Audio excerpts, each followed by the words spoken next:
ऐसे में globally mood कैसा है पहले नीरज जी समझ लिया जाए। Neeraj ji good morning. कैसे रखें भाई ग्लोबल क्यूज, 2 दिन क्या हुआ, क्या मिस करा हमने, और हमारे लिए नेट मंडे को मूड कैसा? देखिए दोनों दिन आप ये कह सकते हैं कि फ्राइडे को ज्यादा इंपॉर्टेंट था क्योंकि उस दिन रिजल्ट्स आने वाले थे, रिएक्शन चल रहे थे क्या? बहुत अच्छे रिजल्ट आए। जेपी मॉर्गन ने एकदम रिकॉर्ड बना तो दिया। फिर क्यों गिर गए फ्राइडे को? जबरदस्त। अब महंगाई, वो ब्याज दरें बढ़ने का है, बहाना बहाना आ गया। कुछ खुशी नहीं मिलती कभी ढंग से। खुश रहने में दिक्कत है। तो जेपी मॉर्गन रिजल्ट देखिए, सिटी की देखिए, सबके रिजल्ट बहुत अच्छे आए, बैंकों की खास तौर पे। लग भी रहा था कि Q4 में उन्होंने बताया कि डिपॉजिट भी बहुत आया और इस 2023 में बहुत अच्छी ग्रोथ। ये सब के बावजूद मार्केट शुक्रवार को गिर के बंद हुआ। बहुत ज़्यादा नहीं गिरा है, मामूली से गिरा हुआ है, रेड है, लेकिन गिरा है। वो इसका कारण ये है कि अब ज़्यादा कंसेंसस बन रहा है कि मई की बैठक में, जो 2 मई की हुई है, बहुत नज़दीक पहुंच गए हम लोग, तो वहाँ पे 25 बेसिस पॉइंट हाइक होगी।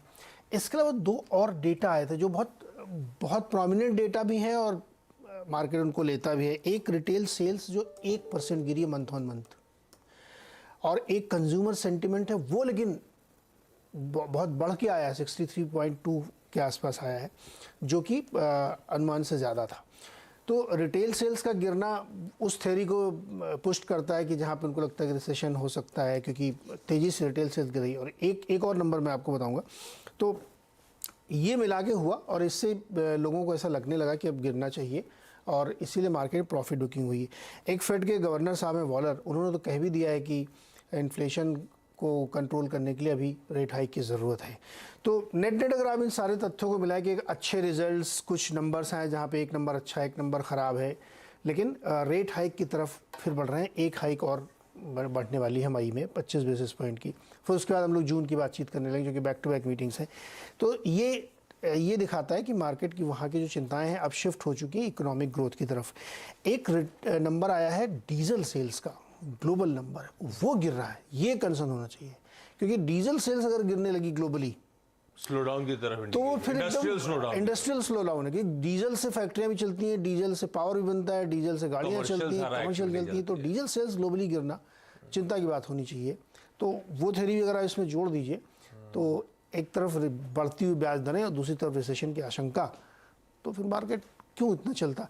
बट इन सब के बावजूद मैं ये कह रहा हूँ कि मार्केट में बहुत मंदी का सेंटीमेंट लेके यूएस में भी लोग ना चलें। हालांकि मैं यूएस का एक्सपर्ट नहीं हूँ, लेकिन गलत पड़ जाएंगे आप, क्योंकि बहुत सारे डेटा पॉइंट्स इंडिकेट कर रहे हैं कि मार्केट यहाँ से बहुत गिरेगा नहीं, टाइम करेक्शन ले सकता है वो, या रादर ऊपर की तरफ जाएगा, क्योंकि कई सारे इंडिकेशंस ये दिखा रहे हैं कि मार्केट में अंडरटोन बहुत बुलिश है। लेकिन फ्राइडे थर्सडे का अगर आप देखेंगे तो न्यूट्रल टू नेगेटिव मान के चलना चाहिए। Neutral to negative. हालांकि जिस बैंकिंग रिजल्ट्स के इंतजार थे वहां से तो कोई डिसअपॉइंटमेंट है। खैर लार्ज बैंक तो वैसे भी फायदा उठा रहे थे इस एसवीबी का क्राइसिस। वो जेमी डायमंड साहब ना, उनके मतलब वो बोलेंगे तो नेगेटिव बोलेंगे, इतने अच्छे रिजल्ट बावजूद कह रहे हैं मुझे को लग रहा है रिसेशन आने वाला है। वो खुश नहीं होते कभी। तो भाई न्यूट्रल से नेगेटिव हो गया ग्लोबल संकेत। हालांकि भाव टू भाव